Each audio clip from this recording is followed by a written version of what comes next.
Sportsmanship starts with us. As a student athlete, I need to model good behavior and represent my school appropriately.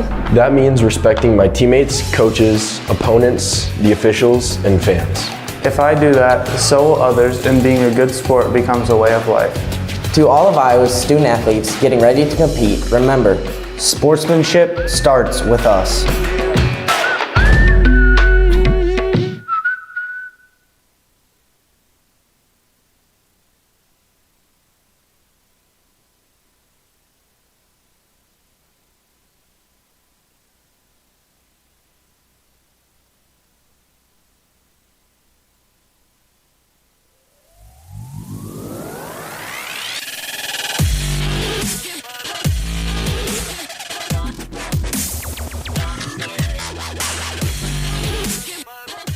This is the J-Hawks Sports Network, powered by Heartland Technology. Welcome aboard on the J-Hawks Sports Network from Heartland Technology. I'm Nate Clayberg as we are set for boys postseason basketball, Class 2A. Class 2A District 3 as we're in the second round. Jesup and Denver tonight. Denver Cyclones in at 17-6. Finished 4-4 in the NICL Central. Jesup finishing number one for the third year in a row in the NICL East at 7-1. Coming in tonight, 16-5. We did hear from head coach Joe Spahn earlier today. All right, our pregame show as we get into Class 2A Section 3 here in the second round for high school boys basketball, and the Jesup J-Hawks get a chance to see the Denver Cyclones again. Jesup coming in, three-peat on the conference tournament, and let's start there. Let's talk about closing out the regular season. 3 years in a row. You get the NICL East, but that's some success, but we're going to see a change in that conference format next year. Yeah, obviously we bring in each year one to win the conference championship. That's goal number one for us. We're going to begin the year, and we lost Union early in mid-December, and knew we had to play pretty much perfect in the conference from that point on to give ourselves And fans. Or a week before we played them. We got the big one over there after our second long break of the year, and then played really good basketball in the league to win the league for the third straight year, which I'm not sure has been done here. Obviously, the league setup's a little bit different with 5 teams, but they're keeping standings, and we want to win the thing. So, we're switching. Actually, it's 2 years from now. I might have told you wrong, but 2025 will be one large conference, kind of like we do for other NICL sports. Well, as we get into tonight and go into 2025 will be last meeting, December 1st, up at their place, 63-60 was the win. But you guys were down double digits and thinking, what is this season going to be? And turned it around to get the win. But another month, things started really turning around for you as a team. Yeah, we played a really good first half, first Hudson that Tuesday prior, then got blown out in the second half. Had some injuries happened on that Wednesday. Had some guys sick. We didn't hardly have guys to practice for Wednesday or Thursday. Went to Denver and just played a really, really bad first about 13 minutes. We were down 27-9. I actually watched that game the other night just to get a feel for some things, and I was thinking in my head, oh boy, this is not what we are. And once again, a lot of moving parts, and we figured it out at the end of the first half to get it back to single digits and played a really good second half. And then, that was a long time ago. We're a much better team from that point on. We've seen the guys emerge from since then, specifically Vogel and Sly. We knew what we had with Ryan and Jack and Kale at the time, but Vogel and Sly have come on since then. And obviously Denver's played good basketball too since then. They've won 17 games and have a really good basketball team, so it should be a heck of a game tonight. Yeah, when you look at them as a team, and we talked a little bit about this in the girls' game on Tuesday, but when you look at them at the Cyclones on December 1st, how have they changed to be where they're at on here February 15th? To be honest with you, not a whole lot. And that's nothing against them at all. It's just who they've been and who they are.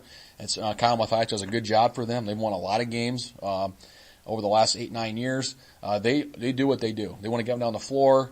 They want to shoot the ball from three, want to get to the basket. Very good offensive basketball team. Defensively, they play all kinds of different defenses. They mix them, zones and mans and presses. They did that the first game in there, and they're still doing it today. So it's not a lot different from what they're doing. The rotations are fairly similar. So once again, both teams are familiar with each other. Seems like we've played them a lot in the postseason, the second time in the last 3 years. So a huge familiarity with both teams. So it's going to come down to some of those other things that give you a chance to win a postseason game. It's defense, rebounding, and making your free throws. Well, I had 3 games last week, and then you've had 7 days off. Talk about coming off that walk-on game and, I guess getting from then till now of preparation. Yep. I would say distractions are maybe minimal because you're only focused on varsity games right now. I guess just talk through the last week of preparing for what this game was, thinking you had Denver because they still had to get through a game last Friday. Absolutely. I actually am I'm a proponent of having some more days off between your regular season game and your tournament game. Some coaches don't like that. I think we benefit from that, especially this year, playing 11 games in 21 days. We needed some time off and some time to work on ourselves. We had not done a lot of that, to be honest with you, in a long time, just because of our schedule. Friday I actually gave the varsity guys the day off, the top 6 guys that play. The JV freshman guys that are still playing got some work in by themselves, which is great this time of the year. And then Saturday was kind of the same thing, a little work on ourselves. Monday was kind of work on ourselves, a little bit of Denver, expecting them to win. They won Monday night, then we spent Tuesday, Wednesday getting ready for Denver. So last year we had like 11 days off, which was way too long just because of the snow, but I don't mind having a week off. I think we're ready to go. We needed that time to get ourselves fresh and healthy and work on ourselves a little bit, and then turn our attention to Denver on Tuesday. Well, let's look at this bracket. When you see when it comes out with the Class 2A and the Substate 3, teams in the top, teams in the bottom. The top half, that's the one to get through. Yeah. Beginning to Substate, you're still gonna have some challenge. But talk about when you saw this district come out. Yeah. Your thoughts with that. Wasn't totally blown away. I mean, this 2A field in this area is always really, really good. Denver's in that, Hudson's in that, obviously. On the bottom side, you have MFL, a team that played in the state tournament last year. And then I have a ton of respect for Union. I think they would not shock me if they won tonight over MFL. When you get in the tournament, you never know what's going to happen. I think we're playing good basketball. We've won 8 in a row, I believe, or 9 of 10, something like that. And I think we're as good as anybody. Obviously Hudson's the favorite in this sub-state. They should be the number 2 team in the state of Iowa. They got the most firepower and the most back. But they're the favorite, and I'll give it our best chance. Hopefully win tonight. All right, good luck, Joe. Thank you.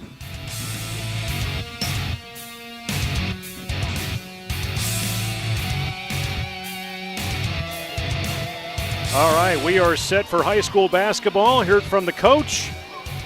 We got our spots in. We are set to go as we begin postseason play here on the J-Hawks Sports Network with boys basketball. This postseason would not be possible if it was not for some of these key sponsors, as we want to thank Buchanan County Health Center. College of Career Discovery, I was able to support it that way. Farm Bureau, Bobby Liebsch and Travis Youngblut. Home and D Design, Build Showroom in Independence and Cedar Falls. Integrated Accounting Solutions, Travis Bovey in Jesup and Waterloo. Performance Rehab, offices in Jesup, Olwine, Sumner. Paul McCone supporting there. And thanks to Mike O'Brien of Jesup, Spahn and Rose for supporting postseason broadcasts right here on the J-Hawks Sports Network. The girls win on Tuesday, and now it's the boys facing Denver. Welcome in Luke Baldwin, our color commentary. Also have Anthony Bauder in controls, Eric Clark on camera. But Luke? Yes, sir. We talked about, I talked about this game with Coach Spahn, and we've talked about it before. It was, they had to play catch-up back in December, but they've maintained, Denver has. Jesup had a long road to get where they're at right now as far as increasing their level of play, coming together. Is it going to matter? Yeah, I don't know. We're about to find out, right? We were talking earlier, Nate, and I said that, I don't know how to feel about this game. I'm expecting a close one, much like the girls was the other night. I'm hoping for a close one, and certainly hoping that the Jayhawks end up on the right side of that. But, you just kind of alluded to it. I mean, when we played Denver at the start of the year, we were playing pretty poorly. We ended up beating them by 3. We've come a long way since then, but I do think Denver, this is a team that, I don't know if they had an off night. I mean, they're a solid team. They're 4-4 in their pod, but they're in a tough pod. They're 17-6 overall. On paper, I mean, this is a good matchup. If somebody asked me who you betting on, I'd say, first of all, I don't bet, but second of all, I'm going to take my Jayhawks, but I think it's the homer vote, right? Yeah, you definitely have to side towards Jesup and how far they've come. And, they were down double digits in that first half up at Denver, and they were able to find a way. But when you look at the Jesup J-Hawks, and it's not just about Jack Miller that everybody knows about, who was able to garner the school individual scoring record this season. He's got at least one more game to build on that, averaging 26 points a game.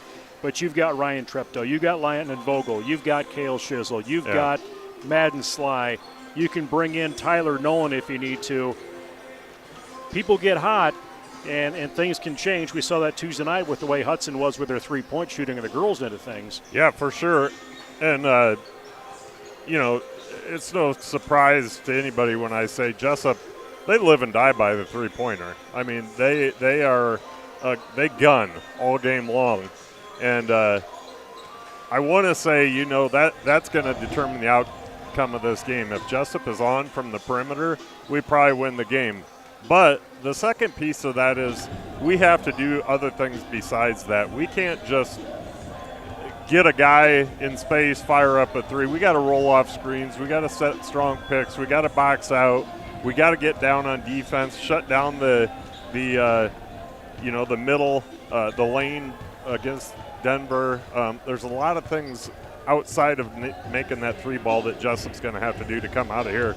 And on top of all that, this is it, man. Whoever loses tonight, their season's over.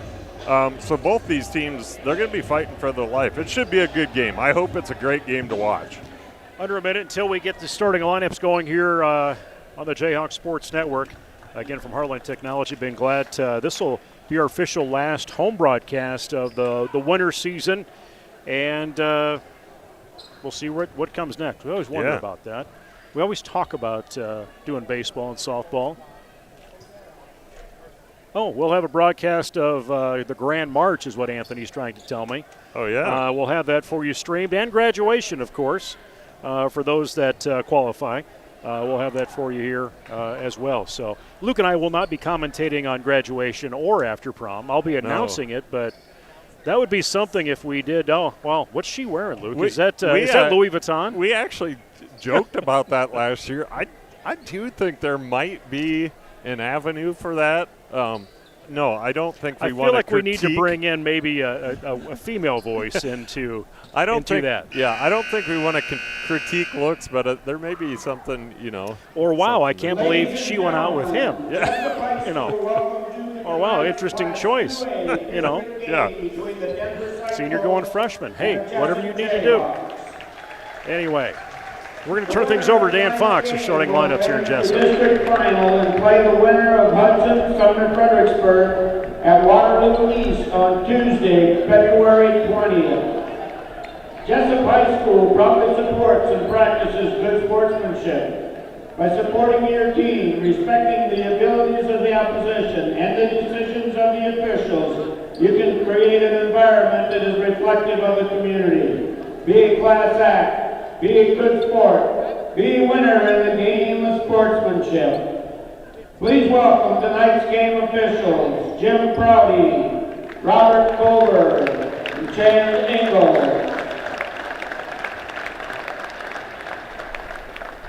Starting lineup for the Denver Cyclones, the senior, Keaston Rothmeyer. A senior, number 2, Dave Grady. A junior, number 3, Talon LaFremme. A senior, number 12, Logan B. A senior, number 24, Eli Ricketts. The Cyclones are coached by Kyle Mathias. For the Jayhawks, a senior, number 0, Jack Miller. A senior, number 4, Cale Shizzle. A junior, number 10, Ryan Treptow. A junior, number 11, Landon Vogel. A senior, number 23, Madden Sly. The Jayhawks are coached by Joe Spahn. Ladies and gentlemen, please stand as we honor our nation and flag while paying respect to our men and women in uniform around the world who protect our liberties and way of life with the playing of our national anthem.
Playing the national anthem with the Jesup High School Super Orchestra, and we are set for high school tip-off in a minute. Starting lineups: Denver and Jesup. Luke. For the Denver Cyclones, at number 1, a 6'2" senior guard Keaton Rothmeyer. Number 2, a 6'4" senior guard Gabe Gady. At number 3, a 6'1" junior guard Talon LaFrance. Number 12, a 6'2" senior center Logan Beatty. Number 24, a 6-foot senior guard Eli Rickards. And for your Jesup J-Hawks, number 0, a 6'1" senior guard Jack Miller. Number 4, 5'11" senior guard Cale Shizzle. Number 10, a 6'3" junior guard Ryan Treptow. Number 23, a 6'1" senior forward Madden Sly, and I'm missing some. Who am I? Oh, Landon. Yeah, you got Landon. Number Vogel 11, a 6'1" junior Landon Vogel. Well, what has been the trend? Jesup not getting the tip, but getting the turnover, and back on offense quickly as things are underway. 30 seconds off the clock. Madden Sly getting the call. He's had quite a productive last couple of weeks. Coach Spahn's giving the senior a chance to start again for the final time on his home court. And still looking for the first points as Denver brings it back to their end of the floor. And Gady looking to try and advance along with Rothmeyer, looking in and out of that lane around the arch. 7 minutes here before we close out this first quarter, just underway, moving quickly. Jesup in a man-to-man defense. And a deep shot high up, hits the top of the backboard. It will be considered out. Ricketts had the shot. Jesup will inbound. And the Cyclones will put 2 in that, front court to try and cover Jack and cover Ryan. Full court press by the Cyclones. No doubt. One, slow the pace of the game down a little bit, but also potentially force a turnover as Jack Miller, as we've seen him do so many times, all the way to the rim, up and in. Quickly back the other way. Denver looking to push the ball inside. Ball gets loose. Cale almost had a touch on it. Turnaround, Rothmeyer, no good. Still waiting to see Denver score. The longer they take, fine with me. As Vogel comes down the floor on that left side, and they're really pushing him outside and really playing Jack. And, Jack Miller at this point, you know what you're getting. There's no surprise to what it is. You know he can take it in. You know he can take it out. He can drive the lane. He's going to dunk it or he's going to do whatever. You just got to be ready no matter what play comes your way. Ricketts with a basket. Beautiful spin move by Ricketts. Senior leadership there. Picks up that loose ball, takes it right to the rack. Left hand in the lane. Tripto stops short. Vogel wide open. Got it. Calm and collected. Landon Vogel, the junior. Had a chance to talk to Landon's dad before the game. Just, wanted to tell him that been really impressed with how Landon's come along the second part of the season here, and he's of course very proud of his son and really happy with how things have gone. you know, especially since Christmas as well. That's a kid that's really turned it on for Jesup and been a big boost to the team. Jesup playing some consistent ball right now. Jack Miller with his second basket. Well, it's a deep one. Are they going to count that? Just a two-pointer. Near turnover, and he picks it up. Jump shot, fade away, nothing but net. And this Jesup team, we talked about this consistent in the last couple of weeks, just really have played the most cohesive basketball they have the later part of the season. Absolutely. Beatty drives in. Can't get the shot, but does draw the foul. I think that goes against Madden Sly. And no, Landon Vogel is who they're going to put that on. So Jesup's first team foul, Landon's first individual foul. Shot in front of the rim, rolls in. Give credit, first basket for Beatty at that free throw line. Pretty solid crowd tonight. Got a lot of fans on both sides. Must be a blue out on the home side. Supporting Mason tonight. Is that what it is? Yep, supporting okay. blue, J-Hawks and Mason. Awesome. Two good causes right there. The free throw up, and that one has no thought whatsoever of going away. We'll see Sauerbrei making his way in for Denver. Denver continues to stay in that full court press. Not a real aggressive press. Again, I think it's more about slowing things down, shortening the shot clock possession for Jesup. 7-4 is our score. Again, Jesup got a 3-point win on the Cyclones up at the Cyclone Center back on December the 1st. They had to come from behind to get that win. And Denver's going to keep trying to strong move take by it inside. Rothmeyer. A lot of shots inside. 1-point margin, 4:10 to go. Jayhawks seen some double team. Shizzle looked at a high archer. Landon's going to come baseline, try and force it up, and jump ball. Jump possession.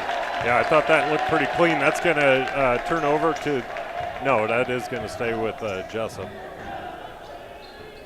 I saw the arrow pointing to Jesup, but our arrows don't always seem to point the right way on the boards. A lot of times I think they defer to the score table arrow. Jack Miller surveying the situation, considers the three. He's going to take a nothing but net shot from the corner.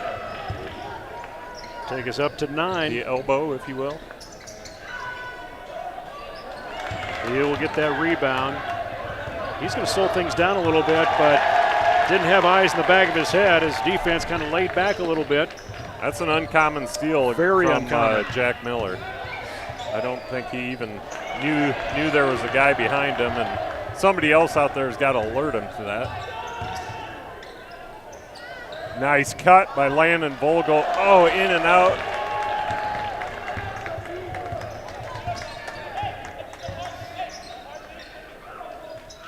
A lot of missed baskets we've seen for both teams. Yeah. And I wouldn't say it's just because they've been challenged. They just haven't gone in. Yeah. Both teams definitely trying to assert themselves down low. We see them both driving the lane. Denver in particular, which makes sense. You know, Jesup isn't exactly big. Another forced turnover on Miller. You're not seeing that a lot this season. And that could be a game plan, is just try and catch Jack where you don't think he's going to be waiting for you. Yeah. Potentially just a little too much dribbling there by Jack. You know, he's trying to find the open man. Wow. Tripto was losing momentum there towards the hoop, but he was able to get it up. 11-6, his first basket. That was an incredible left-handed scoop shot. LaFrentz down that left corner, bring it over to Gady. He's going to duck in that paint, kick it back out. Shot from LaFrentz. Rolls away, Shizzle there for it. Shizzle fairly quiet in the early going here. He's always a man with a fair amount of assists and rebounds. Deep shot by Jack, too strong. From that left side, you got Sauerbrei in the game. He's the first sub in for the Cyclones. Solid D by the Jayhawks early on here. Nothing easy. I mean, Denver's obviously scored a few baskets, but they're working hard for him right now. That ball's going to stick with Denver. Did go off Jesup, slide back into the game. You've got Jarrett Clayton and Logan Beatty into the game for the Cyclones. Logan Beatty, of course, a starter. Man-to-man press, and Vogel doing a good job protecting down there, not to draw the block, and then no attempt from Cyclones, and Jesup will bring it back towards that south basket. You know, one thing we talked about in the pregame, Nate, is I mentioned Jesup. They shot by Landon. Second trade. Boom. Well, a couple of things we talked about. You know, if they're hitting, it could be their game, but also, you know, they have to rebound. They're doing an exceptional job, especially on the defensive end right now, of getting those defensive rebounds. Denver not getting many second shots. They don't big need shot it there. from Ricketts. Ricketts leads his team, senior, 17.4 points per game, almost a 50% field goal shooter. Rothmeyer set to check back into the game at the next dead ball as Jack Miller takes a shot, no good. That's going to be out of bounds off the top of the backboard, and that will bring Rothmeyer in for Gady. We'll also see Talon LaFrance check back into the game. He replaces Jarrett Clayton. Jesup leaving it wide open for Denver to bring that ball up. Shot clock is off with 30 seconds remaining first quarter. And Denver, we'll see how quickly they are to want to take a shot. Again, the winner of this one plays either Sumner, Fred, or Hudson next week. Pushing in, little push up from LaFrance, no good. Chasing it down, Jack saves it. Need some help here. Vogel almost caught in some wet cement. Seemed like he didn't know which way he should go. Yeah. And I was almost surprised that ball didn't get taken away by Denver, but that Cyclone may have seen where it was going and just decided to let it go. And there's an offensive foul, so right back to Jesup. Not exactly a pretty game, so to speak, in the early going here, but Jack will get the last shot here with 3 seconds to go, I'm sure. Little pull up from 10 feet, goes in at the buzzer. Jack Miller with that basket puts Jesup up with his 8 points by a score of 16-9. I mean, when the clock's counting down 3, 2, that's who you want taking that shot for sure. I mean, it's just for most people that's a fairly low percentage jump shot. For Jack, that's every day. Postseason broadcast here on the J-Hawks Sports Network, presented in part by Buchanan County Health Center, College Career Discovery, Farm Bureau, Bobby Liebsch and Travis Youngblut, Home and Deed Design, Built Showroom in Independence, Cedar Falls, Integrated Accounting Solutions, Jesup and Waterloo, Rehabilitation Performance Rehab in Jesup, Oline, and Sumner, and Spahn Rose Jesup, all supporting postseason broadcasts on the J-Hawks Sports Network. And there's fees that we have to pay. You're not used to hearing us talk about sponsors, but the boys union and the girls union, they want to get paid for the postseason, and not cheap. We got to figure out a way to do it so you can tolerate hearing us in the postseason. Well, and I was going to bring that up. I know you're on that list, Nate, and I appreciate you chipping in to make that happen with your college and career discovery company that you have, and along with everybody else there. I mean, it is not a cheap endeavor, and without the support of you and the others on that list, these things don't happen. And then, you know, for starters, Heartland Technology, without their support, none of this happens, period. So. Yeah, when you're looking at the equipment and just now during the regular season. But, yeah, if you're interested in, we're trying to build a little pool for postseason broadcasts, get a hold of Anthony down at Heartland Tech. He'll put the money under his desk. No, we don't. And then we'll we got money. He's like, no, that's not doing that. Oh, that's not what he told me earlier, but he's changing his mind on it now. So if you're the auditors of Heartland, just disregard. 7:24 to go here in this first half. Maybe we'll get a chance to talk to Jordan Conrad. He's in the building. I did see him. He's up with his boys. Big shot brings it Jesup. First basket for Sauerbrei, making it 16-12 now. You know, I will say this, the press by Denver has forced Jesup to make some pretty long passes, and some of them have not reached their intended target. And then the half-court defense, man-to-man defense by Denver has been staunch as well. Staunch, is that a word? Well, it is now. Okay. I think we got an offense. Oh, no, it's a push-off on Denver. Okay. So that ball's going to stick with the Jayhawks. That foul against Beatty. Beatty's first team foul for the, I guess we just started the second period. First team foul for the Cyclones in the second period. And not a lot of fouls so far here in this first half. I think there was only 2 or 3 in the first quarter. A little fade away from Jack. On a related note, you should know Caitlin Clark has broke the record. I did see that come in. Mike Knipp texted me that, and then in the ensuing minute and a half, I completely forgot he texted me that. So I do appreciate you, Mike Knipp, if you're listening. Alice Weber just letting us know as well. So Alice it's Weber, all there. thank you as well. All right, so you can all just shut that off and just focus on the Denver Cyclones and Jesup J-Hawks right now. I do have a bone to pick with NBC, though, putting that on Peacock. It's been on Peacock, but really, NBC, you can't make the decision, put that on national prime time live in everybody's home. You know what? No one would have noticed if it wasn't for Caitlin Clark. No. No one. 5:48 remains first half, and Denver applying a little pressure here. 16-14 is the score as Ryan Treptow in the paint finds a shizzle on the outside. Doesn't work. A little off balance there. He was kind of falling away when he took that shot. Trying to square up. Vogel converts on defense. Slide, trying to be strong underneath. Landon gets a hand on it to swat it away. Quick hands by Shizzle there.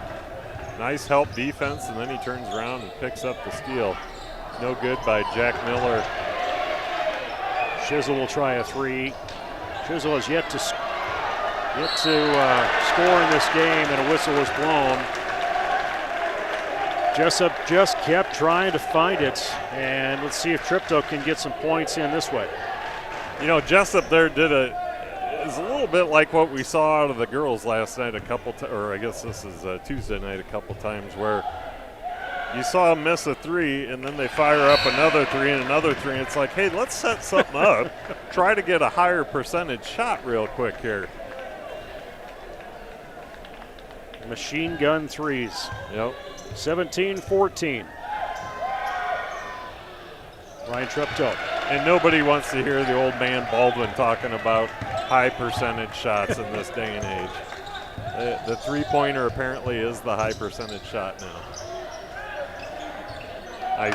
Nice rebound by Treptow. Denver really active with their hands. They've gotten their fingers in a lot of passing lanes. Jack Miller in the corner for a deep three. He takes it through it, makes it 21-14. Speaking of active hands, Jack Miller on the front end of that turnover. He was the original body to get in the middle of a passing lane, or not a passing lane. He forced the turnover off the dribble. Miller across the timeline. 4.5, right Easy to Ryan. Almost like that was set up that way. 5 points for Treptow, 23-14. That's little kids or young kids, go home, watch that post move by Ryan Treptow. He sealed his man beautifully, had him behind him, drop step. There was nothing that defender could do other than follow him, which he didn't do. But all that would have done was made that a three-point play. So as they have a timeout here, we'll look at, again, this Denver Cyclone team coming in at 17-6. Only losses throughout the year. They lost an early one and a very low-scoring 30-29 loss to Waterloo East. Grundy Center got them 51-49 up at Denver. Jesup with the win up there also on December 1st. Hudson got their tickets 79-48 back in December. AP lost to them 63-52 early January. Hudson got them again 90-57, 81-68. AP got them the second time around. So Hudson and AP, when you meet them twice in a season on your schedule, that can be a challenge. As Denver taking advantage of that strength of schedule and really competing here with Jesup, trying to play catch up as Beatty gets a basket and goes to the free throw line. So just to go back to the Iowa game really quick, Iowa currently 30 points, Caitlin Clark 21 of those points. So there you go. Not only is she's going for the all-time record now, I think. Well, she got the NCAA record, but there's an all-time, prior to the NCAA. I think it's a Pete Maravich. She did it in like 3 years, I guess. There's that record, but there's another gal out. Nothing? Wow. No whistles. I kept waiting for it. Fast break. LaFrance. He could not get the momentum to get that ball. No, LaFrance is wishing he could have that one back. He threw a great fake, but then went up and kind of limp wrist it. Vogel over to Treptow, wide open for Get the in three there. on the rail, dropping it in. I tell you what, Treptow's shot, you know as soon as it leaves his hand if that thing's going in. It is on a string. Left shot, there's Ricketts. Speaking of knowing when it's going to go in, Ricketts with a beautiful shot of his own. He's been a competitor for Denver for a number of years. Again, like I said, coming in 49% field goal shooter. Careful on the passes here, boys. 3 minutes until halftime. No look out to Shizzle. Looked like a shot, takes it out to Vogel. Slide, trying to get coverage, pulls back, doesn't want to foul. Vogel, nice heads up play to knock it out. That's a safety play. Oh, wow. Oh, wow. I don't hate that call. I don't either. I was expecting Denver. Yeah. Wow. They both went up. They both went up for it. And frankly, Gabe Gady's 6'4", and Vogel is 6'1". I truly believe that was off Gady's fingertips. Miller challenged baseline, and there's a block from Beatty. That'll be the third team foul for Denver. Treptow left of that basket on the inbound. Going to motion.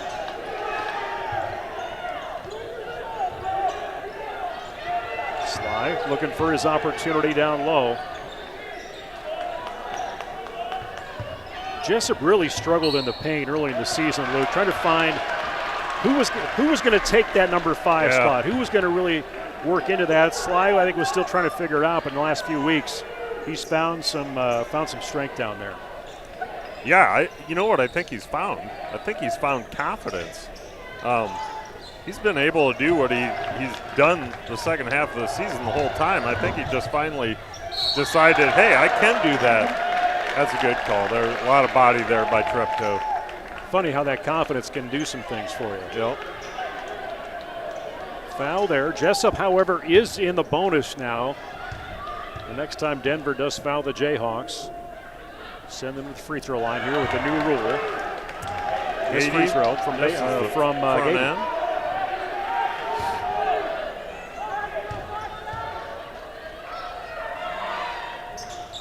Push up, get that one in. Gady, first time in the scorebook. 26-20. Jesup led 16-9 at the quarter. High into Madden. Walk about a pass. Talk about a shot that was almost there. He was too open, I think. Well, that was a hard pass right for Madden. He had some Wheaties before the game. That one was not in line, but there's Jack Miller to pull it in defensively. Pass faster to Shizzle. Landed. Will scoop that in. Those Cyclones, their head is just on a swivel defensively. Quick no look from Treptow to Miller. Fade away. 10.5. No good. In and out.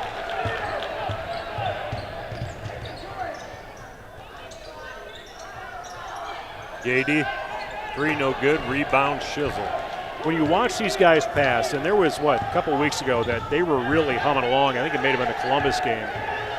That just shows how much time these guys have spent not only playing in games but in practice, just moving that ball. Yeah, they know where each other's going to be for sure. That's travel. Madden some control in that paint. Defies that shot, but that one's going to go in from Sauerbrunn. That is his 8th point tonight. So Denver brings it back within 3. Jesup needs to find a few things. 38 seconds remain. Shizzle out to Jack Miller. 16 seconds on that shot clock. Takes it on his own. Tries to draw the foul. Missed shot. Back towards Denver. The French back in. And for the first time, Nick Moore in for the Jayhawks. Is that the first time? That is our first sub of the game. So that's going to send Madden slide to the bench as I nearly spit out my breath mint. We at least launched it over the side if that was the case. Looking for the last shot, 10 seconds. Moore, strong coverage in that paint. Travel. Wow. Nice work by Nick Moore. Steps in and forces the turnover. So Jesup with 7.5 seconds to see if they can extend this to either 28 or 29. 3 seconds. Treptow gets that ball knocked away, but he does get fouled. That is Keaton Rothmeyer. Keaton's first foul of the night. 15th foul, which is insignificant at this point. Actually, I don't even know if that was the 5th. We might have already been at 5, but that shot through. Treptow take him up to 9 now. Second leading scorer. Consistently throughout the year, you've seen Miller and Treptow, the top 1 and 2, sometimes interchangeable. And they're going to look to go long here. And Treptow takes the last second shot. He stole it away. And right away tries to put it up. Treptow tied up now with Jack Miller at 11 apiece. Next leading scorer, Vogel. He's got 6 total. So only 3 Jayhawks have scored. You look on the other side of things, it's been a team effort. For the Cyclones. Leading scorers Ricketts with 10. Then you've got Sauerbrunn coming off the bench with a total of 8 points. So I don't think we're going to get Coach Conrad on at halftime, but we will step away here at the break. Quickly want to thank Buchanan County Health Center, College and Career Discovery, Farm Bureau, Bobby Liebsch and Travis Youngblut, Home and D Design, Build Showroom in Indy and Cedar Falls, Integrated Accounting Solutions, Performance Rehabilitation at Jesup, Oline and Sumner, and Spahn and Rose for your support of postseason broadcast on the Jayhawks Sports Network. We'll return here in just about 7 minutes on the Jayhawks Sports Network. Now this message from the Iowa High School Athletic Association. Sportsmanship starts with you. Good sportsmanship means showing respect to student athletes, coaches, officials, and those around you. Good sportsmanship is about character, accountability, and setting a positive example in and out of competition. Before the game starts, remember, sportsmanship starts with you.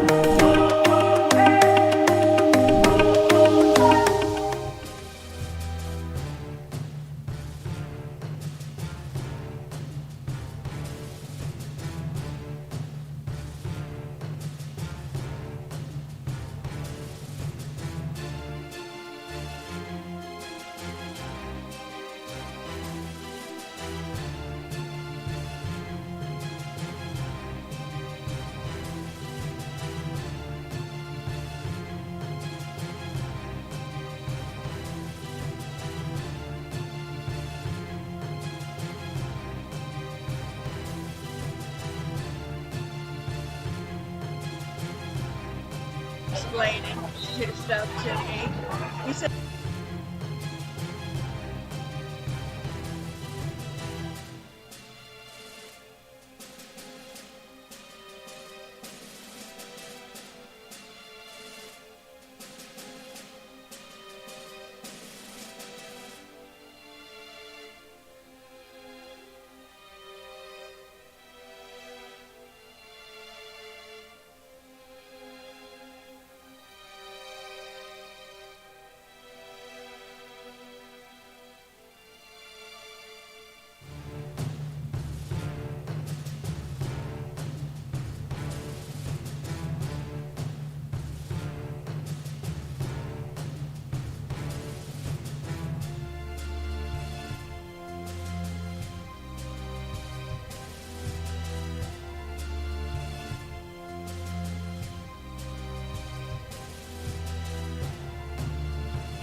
reversal and 2-year fall. All right, here we go.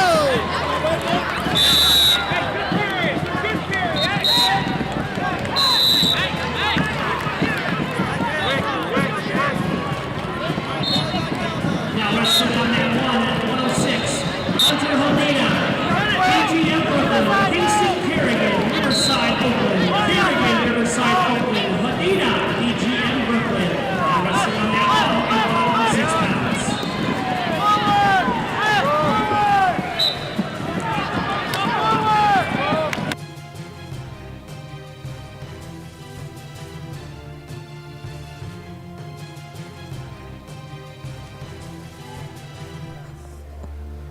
All right, welcome aboard on the Jayhawks Sports Network from Heartland Technology. I wanted to come back on here early and see if we can give you an update of what's happening in Des Moines for high school wrestling. I know Aiden Bergman's going to be coming up here very shortly as they get into the quarterfinal matches in Class 1A for 106 pounds. That'll be followed up by Cooper Hines at 113. Earlier today, or this evening, 1A at 120. Gavin Bell did end his season as he lost by a major decision 25-12 to Blake Irvine out of Don Bosco. Ethan Kroll stays alive. He defeated Tristan Becker out of CAM by a fall in 3:23. Consolation round 2. Dawson Bell keeps going. He beat Cord Hamilton out of Central Decatur by a fall. That was at 138. At 144, Kate Lang keeps going, beats Aaron Marsh at a West Branch decision 8-2. At 150 pounds, consolation round 2 did see Tice Larson end his season as Nate Wood out of North Cedar Stanwood beats him by a tech fall. Wyatt Vanderwerf will come up in the quarterfinals, as will Kyle Bucknell. But so far, of the 9 that went down, all went into today, and 7 will continue on. So far. That's great. Or 7 still alive, I should say. 7 still alive, right. What a great season by the Jayhawk wrestlers that continues to stay alive. So it would be phenomenal to see some of those guys make it to a championship round. But regardless, I mean, they've already done an outstanding job, and got to be proud of themselves, no matter how long they go. We've got a tight one here in Jesup as the Denver Cyclones trailing right now. Jesup, the home team, 28-23. This will be the last home game for Jesup. If they do come through this, they will play their next game at Waterloo East and face the winner of Hudson and Sumner Fred, which that game is going on right now as well. On the bottom half of this bracket, MFL Marmac Union playing tonight, as is North Fayette Valley and Waukon. Winner of that one goes on to play at Starmont High School. That will be actually on the 20th. Is that Monday night as I look at a calendar? That's going to be on Tuesday night is when that district championship will be. If they're able to come through from those district championships, Jesup, they go on and play. The host site would be at Dyke New Hartford to decide who is going on to play the first week of March in the state tournament at Wells Fargo. So, it's there's some possibilities here. You might look at you look at this district, and as Coach Smines was talking, Union gave them a run for their money. MFL Marmark's a good team. North Fayette Valley right in there too, but Hudson, they've been strong early on and have continued that way. Yeah, got a chance to talk to one of the Hudson players after the girls' game Tuesday night, Thompson. And I regretfully am drawing a blank on his first name right now, which I hate when I do that, but I'm just not good with names, as you know, Nate. But he's actually I'm always impressed when you get mine right. Yeah, his dad, Ben, was a Jesup graduate, and those kids go to Hudson, and he's a big piece of the puzzle over there. Nice kid on top of it. Jesup coming into this second half of the lead, 28-23. Jack Miller and Ryan Treptow with 11 points for the Jayhawks. Missing that first basket off the start here. And we're going to see Ricketts take the first shot for Denver, miss that big three, Landon with the rebound. Treptow going to go full length. Wow. Yeah, he's going to get charged with that offensive foul. That's a good call by the refs. I mean, I saw, you could see that Treptow was committed to that about 3/4 of the way down the court, and he regardless of what the defense was doing, he was going to the rim. LaFrance eyes a shot from beyond the arch. Madden, nice little swat away to keep Jesup into the offense. 1 minute down in this third quarter. Fadeaway rolls away from Jack. Jack a little off on that fadeaway tonight. He hit one early on, but outside of that, they've been a little harder to come by tonight. Very fast-paced game. It took about an hour to play that first half.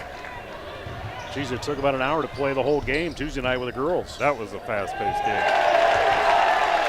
LaFrance for that layup gets that one to fall in. 28-25.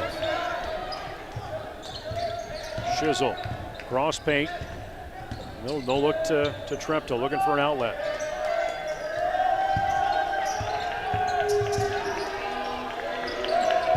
There's Treptow in the paint, pulls up, jumper, 8-footer, no good. Landon Vogel with the follow-up. He can't get it either. Somebody take the lid off that thing. Denver continues to work the ball around the perimeter well, looking for either the open three or a lane to drive. Right side, Ricketts. He's the only one that's scored so far this game. This game, huh? Well, how about we say this half? Let's go with that. He's got 8 points. Deep three by Jack. Look at that. He was at, that 10-foot line? Is that what you call that in volleyball? Yeah, I don't know my markings very well. You're absolutely right. That's the 10-foot line. That's a big three for him. That's his second one. He's got 14. Rothmeyer comes right back and adds 2 to the Cyclone total. Take him to 4 total. Jesup putting on a little bit of a passing clinic here tonight. Some of them are, man. Sly waiting for the defense. Gets his own ball, goes there underneath. You go, Sly. Nice work, buddy. That's a strong move by Sly. And I think you said it earlier, Luke. It comes down to that confidence that he is gained by continuing to try that pass, seeing some success, and definitely the minutes that he's been in. Yes, absolutely right. Treptow looks at the 3, drives instead. Nice pass inside. Another up and back underneath. Another up and under. 4 total for the man. Sly says, give me the darn ball. You keep focusing on Jack, I'll be down here all night. Love it. Ricketts with a 3. Ricketts really on the rail. Yeah, he really's got a pretty shot. Coach Mathis calls a 30-second timeout. So they want to reset some things, and Coach Spahn not deep on his bench anyway. We've seen some play from Paxton McCone here, here in the last couple weeks as he led at point guard in that JV squad that went about 500, less than 500 this year. Yeah. You've got freshman Matt Stetler down there. Yeah, you got. We'll see. Just get some experience there to see where that could lie in. Yeah, at this point, your postseason game, win or go home, so to speak. You talk about McCone. McCone can do some really nice things, but you're looking at Miller, Treptow, and Shizzle in the guard positions. That's a tough lineup to break into, especially in a game like this. It's so tight. As we see Jack take the one-handed layup, draws a foul. So Miller will go to 16, and that is the first foul of the game as we see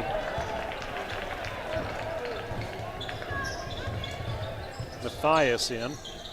Sorry, Nate, I was looking, I see we got Aiden Bergman for the Jayhawks wrestling right now, and I got sidetracked watching that.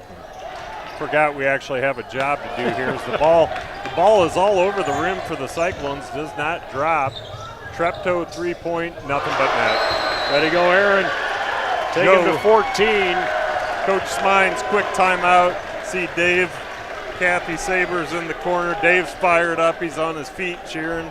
That's a guy loves basketball, loves sports, period. He's invested a ton of his time into this community over the years, supporting kids, the growth of kids. Not to mention gave me a job 3 different times in my younger life. Did you get fired between Nope. then and he hired you Nope. back, or was that you went away and came back? I went away and came back. Okay. And, the first time I got a job there, I was a younger man and just looking for some employment. The other 2 times, I really needed a job, and I went in and taught. He didn't even hesitate. He hired me both times. Mostly because I'm such an exceptional worker, Nate. But and every time you walk down here, why did I do that? But no, he's been an invaluable piece of the Jesup community puzzle for many, many years. Yeah, Spahn & Rose Jesup, one of the proud sponsors of our postseason coverage here on the J-Hawks Sports Network. We'll rattle off the rest of them here in a little bit. I'd like to think the current manager, Mike O'Brien, would also give me a job if I needed one, but I don't know. He and I are we're pretty tight, and he knows way too much about you. He might know me too well. He might hold back, definitely. Shot Another outside 3 from Ricketts. That brings Ricketts to 14 total, so. yeah. I think 12 of those have come by way of 3-pointers. Look at Sly working in there. Still a little back on trying to get that underneath shot in. Little update wrestling. Aiden Bergman down here in the quarterfinals, 5-0 to DeWitt out of Alburnett. Nice. Beatty eases in. Pretty move by Beatty.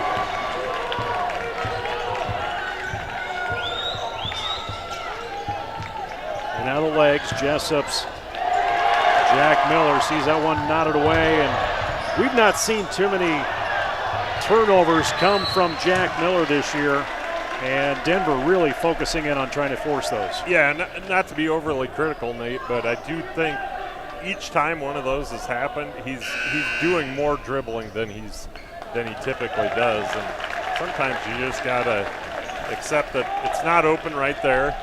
Find the next option. Well, there's teams all year trying to figure out a way to stop him. He's still at 16 points. And when Denver does get that ball back, they're not always converting very well on that. Getting down by 5. Miller pulls up from 10 feet, no good. Treptow there for the feedback. Clean up in aisle 5.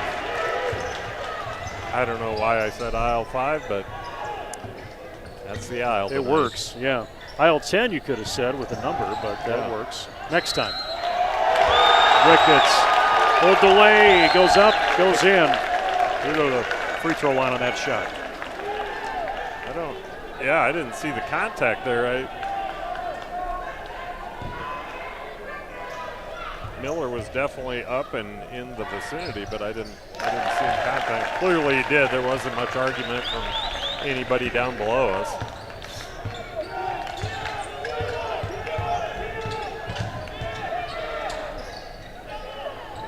Treptow still tightly covered. Denver doing a solid job on defense. Not really allowing some deep shots here with 15 seconds on that shot clock. Vogel ducks in the paint. Wow, I thought that was going to be looking for a 2-point takedown, but I'm pretty sure you can't wrap a guy up from behind like that. But wow. He was going to souffle him. Forgot where we were at here. I'm like, what is he doing? Was he choking on a biscuit? Come on, Jesup. Follow up, a little push away on defense from the Friends. And we hear a whistle. I think Jesup will be on defense. We'll see substitution come in with Gady. Yep, Gady back in the game. There's a few things down there could have gone either way. It's so hard from up here, Nate. I think I see things, but I'm a little hesitant to get too worked up about any of them.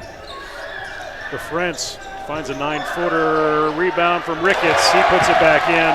I tell you what, Denver is doing a much better job of in this half is offensive rebounds. You know, in the first half, Jesup was getting a lot of those rebounds. There we go. We finally drew a foul. Gady wanted the jump ball. That was not a jump ball. Denver's only gone 2 further on their bench. Jesup's only brought Nick Moore in sparingly on the sub. And Treptow, the pass from Sly, a little struggle. Sly slowing down a little bit down there. Outside with Ricketts. Baseline Chisel really trying to control, but Jesup going to get dinged on that one. Denver, they're playing a more aggressive brand of basketball right now. They're out-working, out-hustling the Jayhawks. Ricketts 1-to-1 now with Jack Miller. Straight on 3, Sauerbrei can't get it. Treptow tries to get a hand on it. LaFrentz in over to Beatty, and foul underneath as the shot clock is off, and 22.2 remain here in this third, and that'll send Beatty to the free throw line.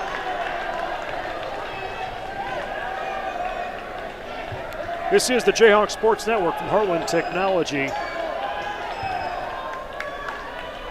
I'm Nate Clayberg, Luke Baldwin, the other voice you hear, Anthony Bond, the controls, Eric Clark on camera. I want to thank Buchanan County Health Center, College and Career Discovery, Farm Bureau, Bobby Liebsch, Travis Youngblut, Home and Deed Design, Built Showroom in Indy and Cedar Falls, Integrated Accounting Solutions, Performance Rehab at Jesup, Oelwein, and Sumner, all for supporting postseason play here on the Jayhawk Sports Network for the Jayhawk girls and boys.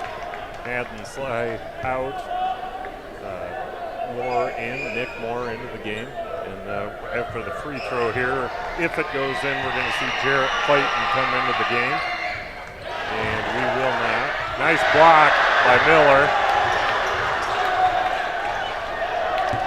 Down by 2. So Jesup needing to get something going here. They, as I said, they're just getting out hustled here as of late. Denver stepping up their defense big time. Jack Miller, no good. That's a double dribble. No shot. It was a double dribble there. And we're looking at a 42-40 score here at the end of 3. Jesup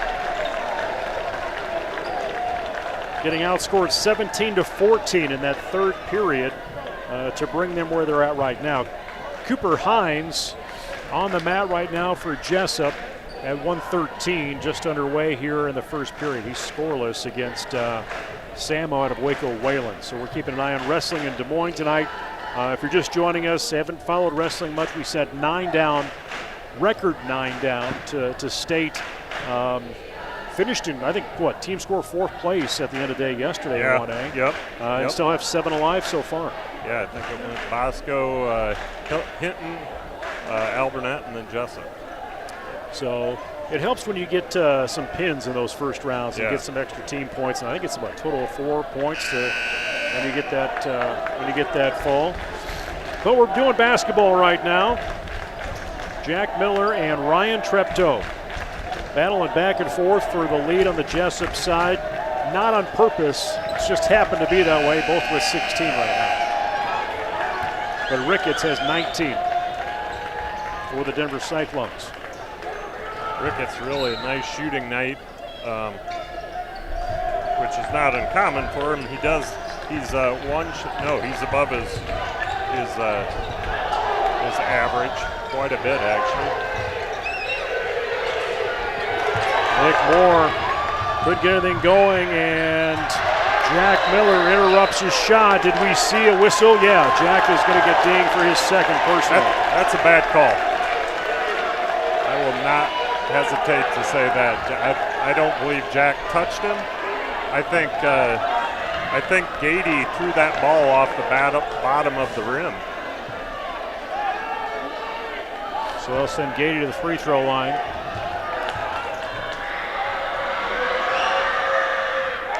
He does take the first.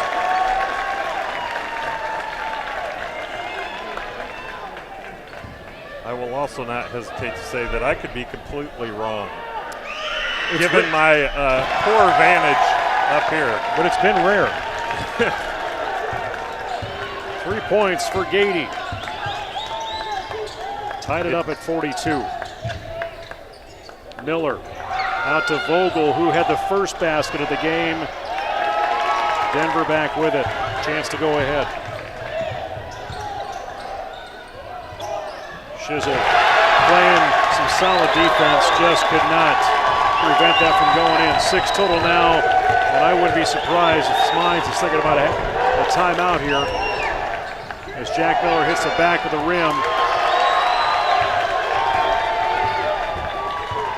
Jesup have to find a way to get physical, get tough without fouling. I know right now they're kind of reeling on defense because they keep getting fouls called on them. Most of them warranted, but I don't know how they haven't really been going both ways. So I think they're just trying to figure out what they can and can't do as Gabe Gady makes a sweet move to the rim, putting the Cyclones up by 4. Yeah, he was going one way, quickly went the other, saw an opening in the left of that lane and goes up 46-42. This is the first lead that the Cyclones have had throughout this game tonight. Again, getting into this, opened up the tournament with a 74-39 victory over Crestwood last Friday. Actually on Monday, strike that, it was on Monday.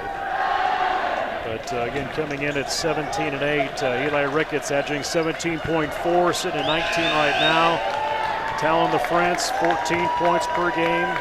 Rothmeyer, 13 a game. They've really only kept him to 6 total so far. It'll be interesting to see what Coach Spahn has orchestrated here out of that timeout.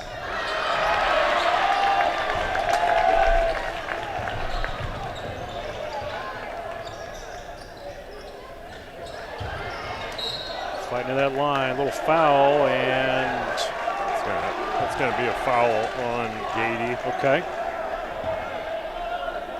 Not Gady, that's, you call that on Beatty? They are going to give it to Beatty, foul. yeah. First team foul, both teams with 1 team foul in this 4th quarter. 6 minutes to go. You know what I miss? When they used to call a foul and you had to raise your hand. Yeah. Jack Miller. Shot by Jack. Not sure when that went away. I think when they realized it was unnecessary. But when your old guys it up trying to figure out who the foul was, it sure helps. Yeah, it's good for us, for sure. Treptow into Shizzle. Shizzle yet to score.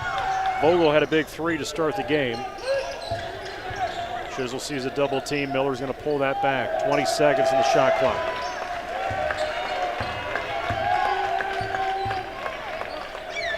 He sides on a 3. Shizzle gets that rebound. Back out to Treptow. He hits it. Ryan Treptow. There we go. Build a little momentum, little energy in the house. He takes over the lead scorer, 19 right now. 47-46. See if Jesup can maintain the lead, and wow.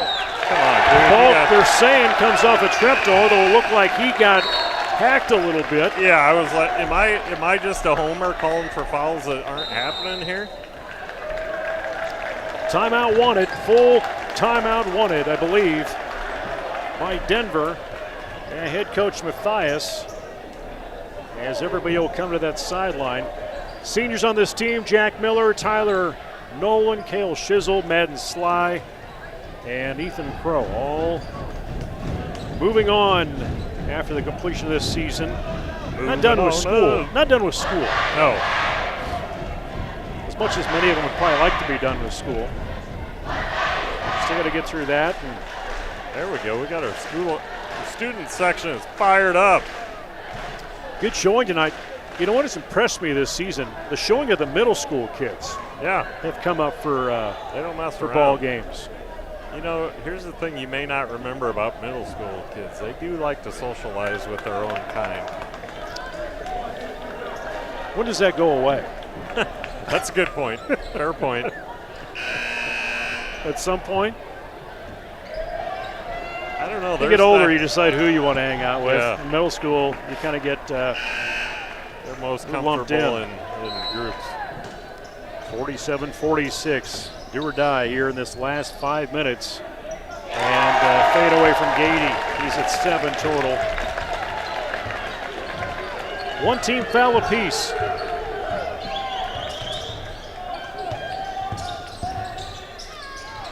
Cooper Hines into overtime and wrestling at Des Moines, tied up at 2.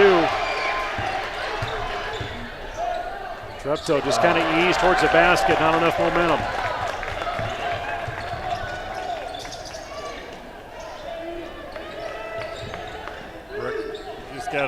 You gotta know where Rickards is at all times. Moves very well without the ball.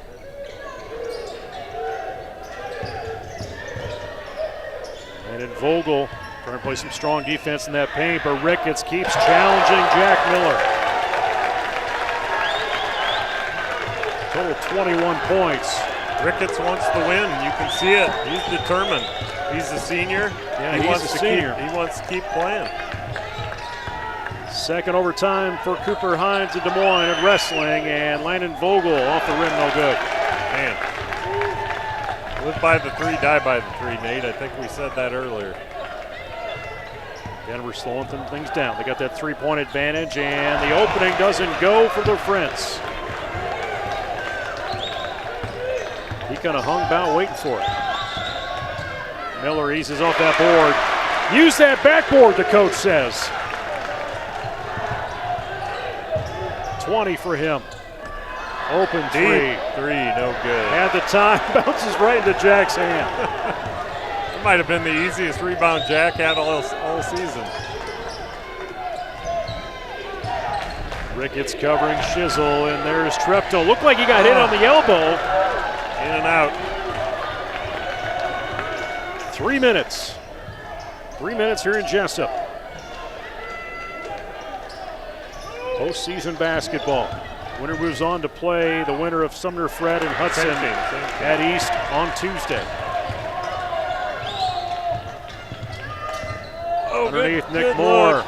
Nice save. Vogel. Little weight off the box, no good.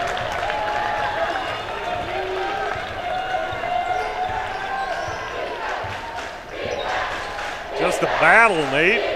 I'm getting tired watching it. I love these close games. I love to call them, but they're hard on the heart. Shizzle, nice rebound. I'll be interested to see the stats when this is done as Jack takes a big three! Takes the lead back, 52-50. Wow. You know, I was talking about Ricketts being a senior, not wanting this to end. Well, we got a few seniors on our team too, Jack Miller being one of them. He doesn't want this to end either. You know, he's got more basketball ahead of him, you know, beyond Jesup. Committed to Upper Iowa University to play for Coach McCowan, but I know that he and some of these other guys, in fact, all of these guys, they want to extend this season that they're in right now. Cooper Hines wins in overtime. Double overtime. 3-2 is that final, as he will move into the quarterfinals. Actually move into the semifinals tomorrow. That's great. Congrats, Cooper. So we have a barn burner. Maybe this is a Donnybrook. We could maybe say that. You know, there's been a few scenarios that played out tonight where I thought we might have ourselves a Donnybrook, but just not enough to make me want to say it. Because you're still unsure what an actual Donnybrook is. I think that's what we're at. 2:12 remains. Jesup 2-point advantage. Jack Miller 23 points right now. There you go. He steals it, and he's on a fast break. 12 and puts it in. How about that? Little spin move. I just don't even know what to say about that. I think that was decided midair what he was going to do. Just unbelievable. Oh, charge! Charge! Wow. J-Hawk basketball. That's number 4 on Beatty. You know, you can talk about the officiating calls that we've seen, but it really, it's been pretty balanced on questionable calls on both sides. And to be honest with you, Nate, I mean, in Gady's defense, I didn't see the charge. I think it was there because the ref was adamant, but I actually thought it was going to be a hand check on Jesup. Chisel out to Treptow. He's got 19 tonight.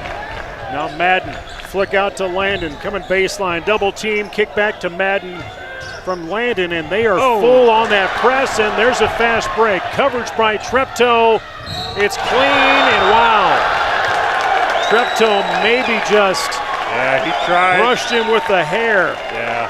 But that's going to be a foul. Good effort by Treptow. He tried to keep his body out of there and just extend the arm, but he did. He got him as Taylor LaFrance checks back into the game. Nick Moore will also come back in for Sly. Sly exits with 3 fouls. Treptow with 3 fouls as well in the game. Rebound, 2 fouls apiece for Jesup, so that's not a factor right now with bonus here in the last 60 seconds, 70 seconds. Miller on his own, draws the foul! Gets the basket to go and expands that lead to 4. I tell you what, man, when he decides he's going to the rim, it almost unstoppable. And we've said that a million times, Nate. There's so many things he does where we say it's unstoppable, it's unguardable, but man, you saw that coming from half court. Take him to 28 total points on that free throw. We are at 60 seconds to go. Underneath, ball is not going to go for the French. Denver going to apply probably some chaotic defense down, here. Calm down. And keep the ball in Jack's hands as he will go to 30. And they do not want to foul him. Jack's taking over. Deep Ricketts. 3, Ricketts. No good. Another chance left side. That one does go for Sauerbrei. Huge shot for Sauerbrei. Brings it to a 2-possession game. That's the 3rd 3-pointer for Sauerbrei for Denver. This is a team sport, but we just saw Jack taking over right there. He was, he drove, got that layup, went down the other side, ripped the board away from about 4 different people. Came back down, did the exact same thing. Are we? Do I put any comparisons to Patrick Mahomes on a last drive? Yeah, Anthony says no. We've thrown Kalen Clark. We've thrown. I'm going to throw Patrick Mahomes like into Super Bowl. He's just going to put it on his shoulders and bring the Jayhawks with him to get moved on to Tuesday. Patrick Mahomes definitely does put a team on his back. I'll give you that. I worry that we may be can rally a team. Yeah, we may be lifting Jack just a little too high here, but just trying to get our algorithm a little better. Full court press. They're going to foul Treptow, and we do not have a bonus situation yet, but we will next time. Foul on Rothmeyer, just his 2nd. Nobody really in any foul trouble here as we close in on 30 seconds. Another foul, this time against Gabe Gady. I believe that might be Gady's. Oh, this is 3rd. Looking for an intentional foul here is what the crowd is saying. It is intentional. They called it intentional. Oh, they did say intentional. Yeah. Okay. That's Gady's 3rd. I stand corrected. So Coach Smines will bring the team to the sideline to strategize. Miller goes to the free throw line, drops that first one to take him to 31, extend this lead to 5. I do think you got to call that intentional, but truly I don't know if that. I don't think there was actually any intent for harm there by Gady. I think that was just, two guys playing hard, and it got more physical than I think it needed to be. Shizzle trying to break through. Whistles not really getting blown. They're letting them play a little bit. Yeah, I like it. I mean, as long as nobody gets hurt. We're kind of closing in on that situation where somebody is going to get hurt. But so Treptow will go to the free throw line. These are hard games for officials too. You know, we sit here and watch it and think, why isn't this player doing this or that? Or why is that ref not calling this or calling that? But man, it's tough to call the game when it's moving at this pace and this physical. 61-55 is the score. Jesup looking to move on here in postseason. Winner of Hudson and Sumner Fred could await them at East High on Tuesday. That one rolls out. Two big misses for Treptow there. 20 seconds to go. Jesup just pulling back, and Jack came hard on that board. That's a technical.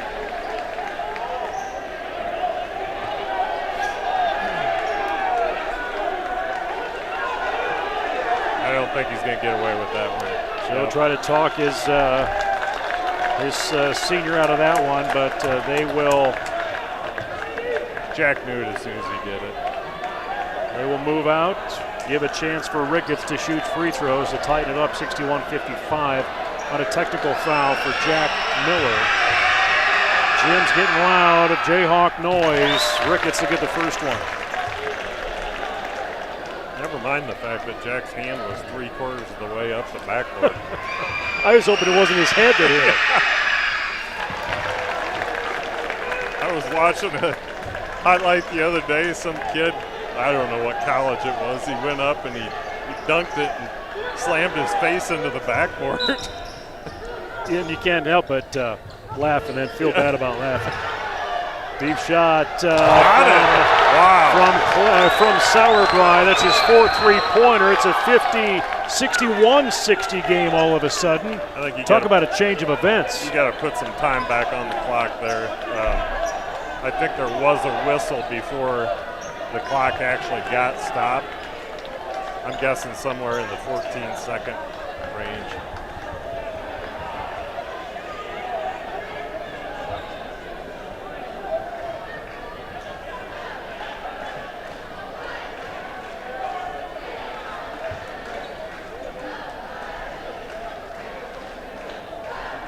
Although I'm not sure the refs know it.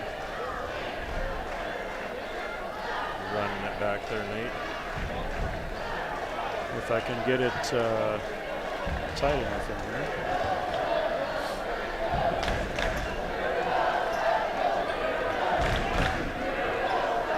So there's a timeout. It was at 14.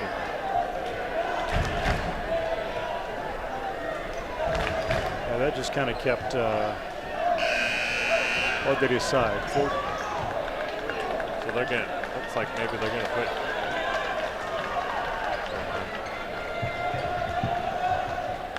61-60. What a turn. Yeah, 14, about 14 seconds is what it should be. Back on. But whistle blown against Treptow. So Treptow, you know, he missed his last two, and he's usually a great free throw shooter. So let's hope that he can put these two down. With the way Denver's been shooting, you want to at least have that 3-point cushion, then try for a steal on the inbounds after the second made. Actually, no, you're not going to try for a steal. Treptow doesn't get too hard on himself. So that missed shot, we're going to see a timeout taken, I assume, by Cyclones to ice him a little bit.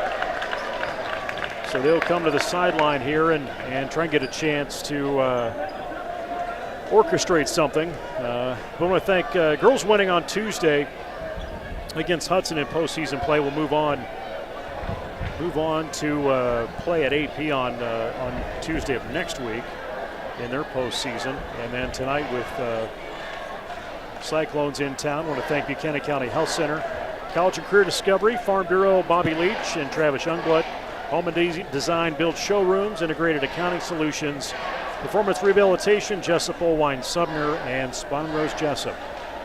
And of course, Heartland Technology for the support all season from Heartland and doing business, as we mentioned, support here in the postseason for boys and girls basketball.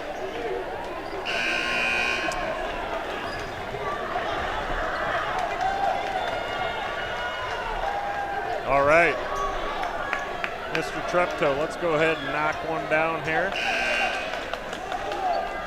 Jesup is back on the line for a rebound. 2 back. That one's in. That was needed. So Jesup quick. Ooh, almost gets the steal. That's going to be a foul on Treptow, which is fine. Now the next foul would put Denver on the line. Must have a little sweat or something. Oshner out with the towel.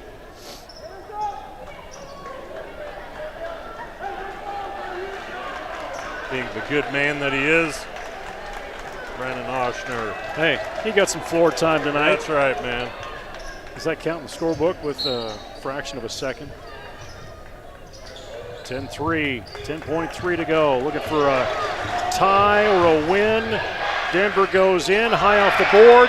Ball is out, keeping it loose. A deep 3 at the buzzer, no good. Jesup moves on. Wow, that was too close, Nate. That was too close, man. Did time stop for a little bit? Yeah. I don't know about time, but my heart certainly did.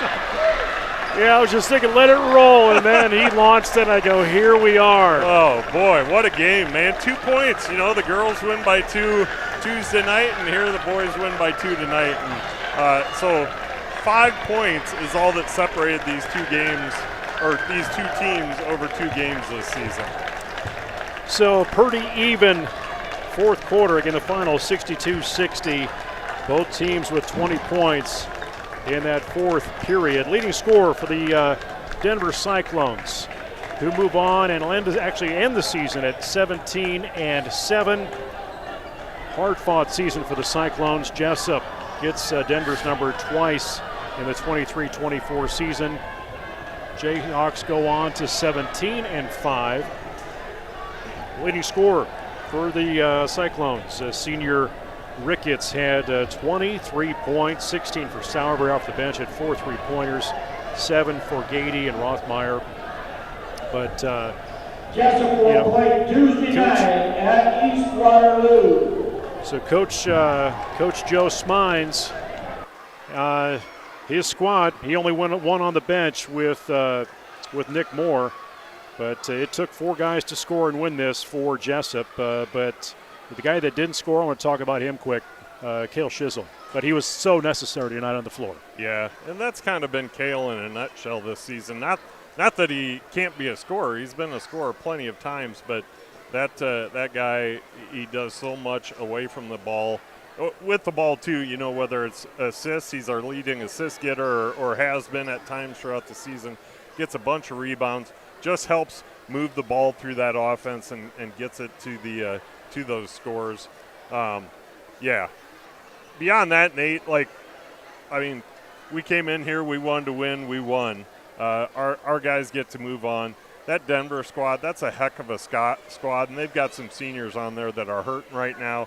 I want to Ricketts in particular played a phenomenal game. The guy shot lights out. He's a baller, man. He's a competitor, and that whole team they really ratcheted down in the second half and played an outstanding game. So a lot of props to them. Congratulations to them. Denver in particular, I think they're always a classy group, classy fans. So, tough to see them lose a game, but hey, man, I'm a Jesup fan. You're a Jesup fan. Go Jayhawks. We got the dub. Scores, though, for Jayhawks, 4 points for Madden Sly. Vogel with 6. Treptow finishes with 20. And Jack Miller, 32 points as he continues to build on his point total to build that the all-time scoring record for Jesup basketball.